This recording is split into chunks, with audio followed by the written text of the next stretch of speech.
Christmas పండుగను పురస్కరించుకుని సిద్దిపేట జిల్లా దౌలతాబాద్ మండల కేంద్రంలోని ఎఫ్వి ఫంక్షన్ హాల్లో ప్రభుత్వం నిర్వహించిన క్రిస్మస్ పండుగల సంబరాలు కార్యక్రమానికి రాష్ట్ర కార్మిక ఉపాధి కల్పన గనుల శాఖ మంత్రి వివేక్ గడ్డం వెంకటస్వామి ముఖ్య అతిథిగా హాజరయ్యారు.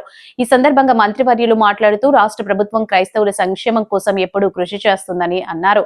ప్రపంచమంతటికీ శాంతి క్షమ గుణాలను అందించిన యేసుక్రీస్తును స్మరించుకుంటూ క్రిస్మస్ పండుగలో పాలు పంచుకోవడం నాకు చిన్ననాటి నుండి అలవాటని అనుసరించిన క్షమ గుణాన్ని నేర్చుకున్నారని అన్నారు. క్రైస్తవ సోదరులు సంతోషంగా క్రిస్మస్ పండుగను అందరి మధ్య జరుపుకోవాలనే ఉద్దేశంతో ప్రభుత్వం రాష్ట్ర వ్యాప్తంగా అధికారికంగా క్రిస్మస్ పండుగను నిర్వహిస్తుందని తెలిపారు.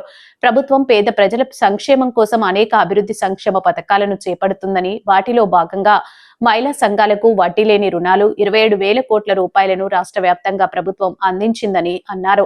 పేద ప్రజల సంక్షేమం కోసం ఇందిరమ్మ ఇండ్లు, సన్నబియ్యం, కొత్త రేషన్ కార్డులు పంపిణీ తదితర కార్యక్రమాలను చేపట్టిందని, త్వరలో కొత్త పెన్షన్లను కూడా అందిస్తుందని ఈ సందర్భంగా తెలిపారు.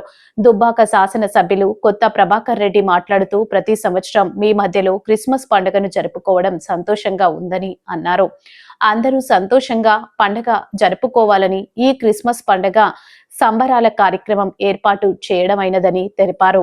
కొత్తగా ఎన్నికైన గ్రామ పంచాయతీ పాలక వర్గాన్ని ప్రజలను దేవుడు దీవించాలని ఆశించారు. అనంతరం ముఖ్య అతిథులు క్రిస్మస్ కేక్ ను కట్ చేసి క్రైస్తవ సోదరులకు తినిపించారు. ఈ కార్యక్రమంలో దౌలతాబాద్ సర్పంచ్ అనురాధ, రమేష్, పాస్టర్లు, క్రైస్తవులు పెద్ద సంఖ్యలో హాజరయ్యారు.